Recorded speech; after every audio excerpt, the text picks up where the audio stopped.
Hey everybody, welcome back to Tanner's Books and Beyond. I just woke up, so my hair probably looks like a disaster. Also, excuse my voice, because I am hella stuffed up. So as of recording this, we're 2 days into NaNoWriMo 2016, and I'm about 2,000 words behind, so great job, self. My friend told me that I looked really run down, and I had a really busy September and October, so I should probably just relax in November and not do NaNoWriMo. And I was like, yeah, that was a good idea, but later I was like, how about I do anyway?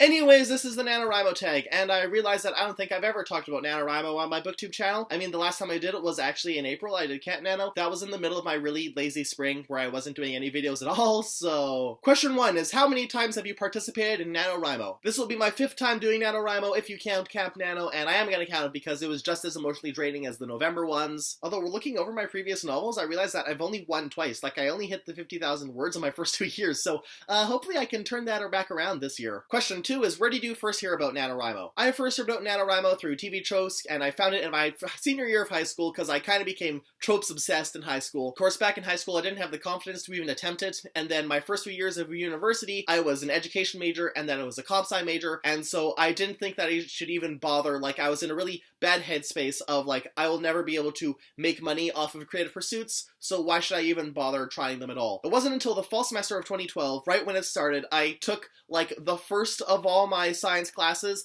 and I immediately decided, no, I can't do this, I need to flip things around, and I immediately put myself in the headspace of, yo, whatever man, screw the money, screw the haters, I'm gonna be a writer and you can't stop me. And doing Nano for the first time that year really helped me motivate myself and decide, no, I can do this, I will be an author. Question number 3, what was the name of the first novel you wrote? Oh god. First novel I wrote was really bad. And the name was really bad too. The name was The Infernal Proxy, and the novel was about a university student who gets possessed by a demon, and then later he's like, you know what, this demon is actually a pretty cool dude, where I'm gonna use him to, like, fight other demons who aren't cool dudes.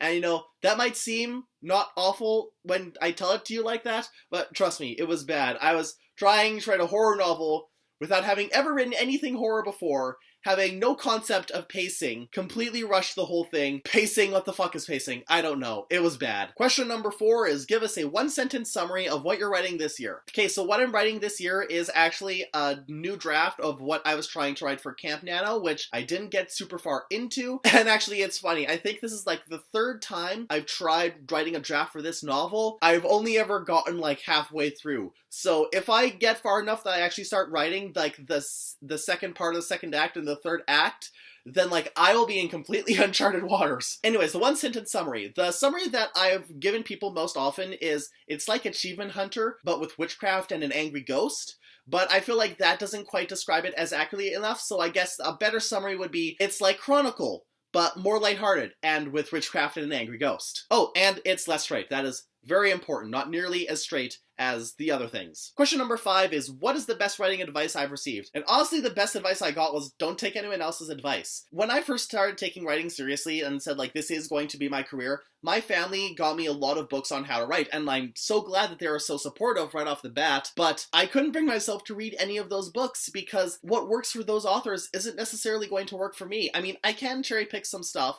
out of them, but just trying to look at them all and, like, insert myself into another author's methodology, that's not a good headspace to be in, because you're gonna get hung up on the details and you're gonna freeze up and start thinking, I'm not doing this exactly the way the other author does this, and now I'm just going to go lie face down in a pit of self-consciousness and never write another word again. No. Don't do that. The only advice I can give is don't take anyone else's advice. Just do what feels natural for you. Number 6 is, did you ever take a year off of Nano? And I did, actually. I think I sort of took 2 years off. I tried to do Nano. I started Nano in 2012. I did 2012 to 2013. I started 2014, but then I just got so busy at school that I basically gave up like a week into it. And then 2015, I decided, you know what? This is my last semester of school ever. I need to focus on finishing university, so I actually can finish university. I don't want something to go horribly wrong, because I was up until 4 in the morning writing my novel, and that means I didn't get the chance to finish my English report. So I completely skipped 2015. But of course, then right after that, I took Can't NaNoWriMo in April of this year to make up for it. So, you know, I've tried to even things out a little bit. Question 7 is, what is the biggest inspiration for you while you write? For me, this kind of depends on what I'm writing.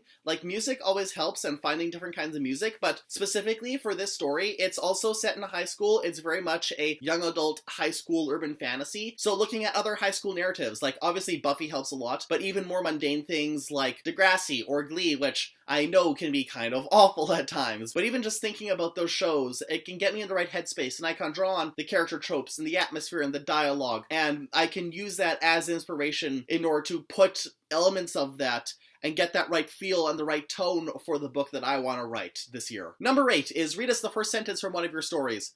Oh god, I have to actually find a story that I'm willing to share a sentence from. Hang on a minute. Oh, okay, this is actually a good one. Jamie had been straddling the line of wake and sleep, but he jumped back into full consciousness when he heard the radio mention supervillains. That one's back from my 2013 novel, and I actually still kind of like it. Although going through my previous novels, every single opening line is about somebody waking up, so I think that's something I should try and avoid in the future. And question number 9 is, why do you like to write? I like to write because I have to. I have so many creative ideas and concepts for stories and characters and just even little scenes that I need to get them down and I need to incorporate them into something. I need to weave these narratives out of the aether and bring them into existence because, well, otherwise, what's the point of even having all of these imaginative thoughts? So that's my NaNoWriMo tag, and I hope that you guys who are doing Nano out there are having a better time than me because I need to spend the rest of the day writing and catching up.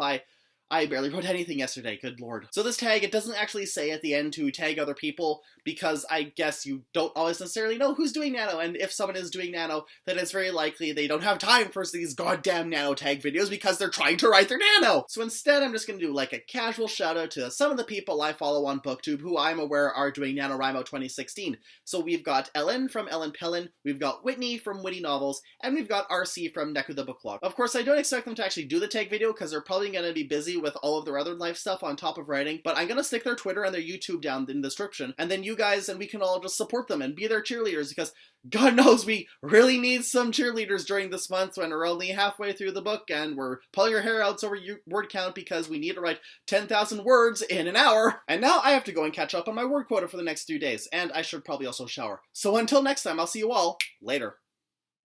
Oh, and if you're wondering about book haul video, it'll probably show up sometime on the weekend or after because it is my birthday on Friday, woo woo, and I'm going to include the books I get in that haul.